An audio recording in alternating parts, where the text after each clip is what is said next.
It is another world, thriving with 100 million people, connected by elaborate roads, bridges, and social networks spanning continents, with some of the world's largest cities aligned to the heavens. It is the birthplace of some of the greatest civilizations on Earth.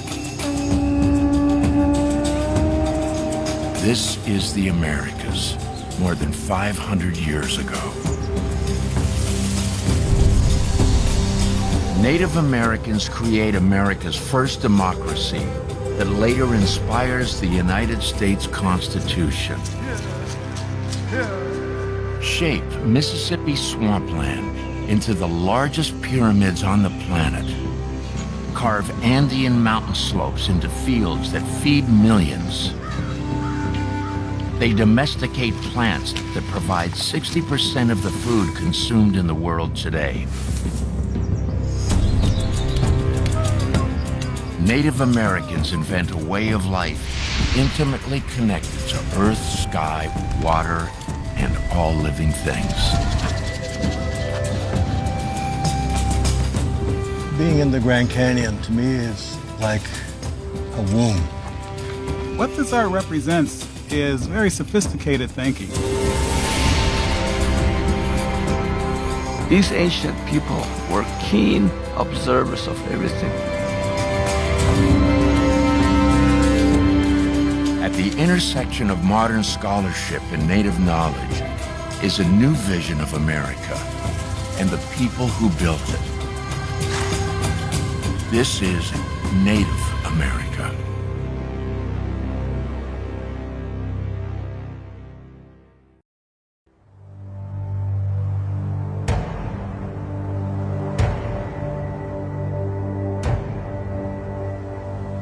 In a remote canyon in New Mexico, more than 1,000 years ago, Native Americans built one of the largest cities in North America, Chaco.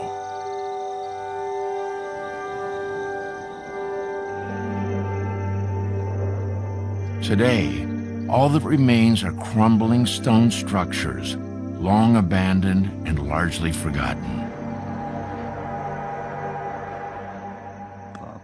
But some Native Americans maintain a strong connection to Chaco. We make pilgrimages to Chaco because it's a way of connecting back to our ancestral places.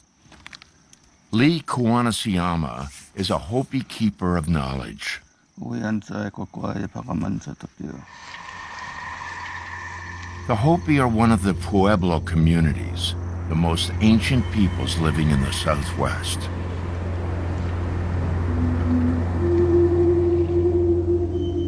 Lee is taking tribal members to a sacred cave shrine above the ruins of Chaco.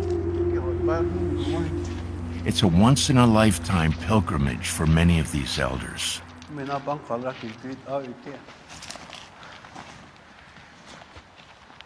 The Hopi have never shared this private ceremony outside their community. They offer cornmeal and eagle feathers in gratitude. Today is a very important day for all of us to be here among our own ancestral people. Chaco is a very significant place. A lot of people with high spiritual power and knowledge settled there. It was a place where a lot of great teachings happened. Through the eyes of the Hopi and other native peoples, this city is still alive. These ruins are ancient skyscrapers filled with hundreds of rooms. Their walls carefully aligned to the sun and stars. They transform the surrounding desert into gardens and fields of corn. The Hopi believe Chaco was a place where thousands of people came to learn about Earth's natural forces. They share secret knowledge, prayers, and practices about how to influence the elements, wind, clouds, and rain. Here, 1,000 years ago, in the desert of the American Southwest, was a thriving center of science and spirituality.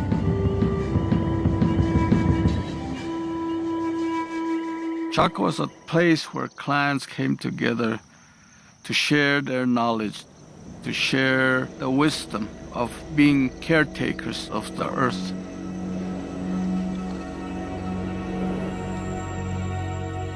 Now, an archaeological discovery is showing the extent of Chaco's influence and just how far people would travel to come here. Archaeologist Patty Crown led the investigation.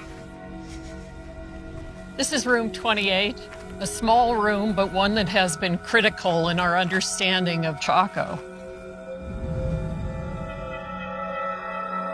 First excavated in 1896, room 28 contained dozens of cylindrical pots.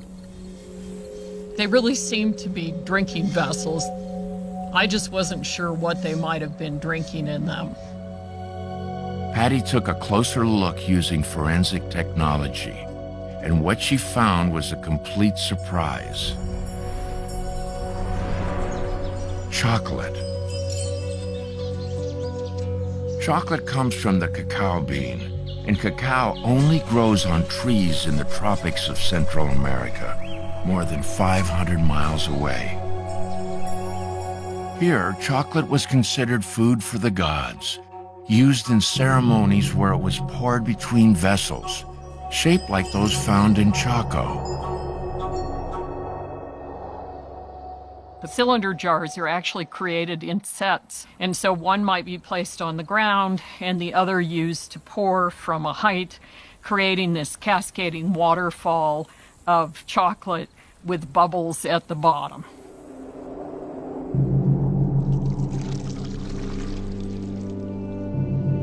Chocolate and its sacred drinking ritual must have traveled from Central America to Chaco. And chocolate is just one of many sacred objects discovered here. Carved shells from the Pacific Ocean and Gulf of Mexico. Precious metals and minerals like turquoise from far-off mountains. Colorful tropical birds from Central American jungles over 1,000 miles away. All objects of ritual significance brought from great distances. It made Chaco part of this very, very deep and distant belief system. Remains of an ancient city. Hopi traditions about a center of great knowledge. Sacred artifacts connecting Chaco to distant cultures. A new picture is emerging of this remote room. In a world of cities teeming with people, immersed in the science and spirituality of earth and sky. Chaco is a metropolis of ideas and beliefs that span 2 continents.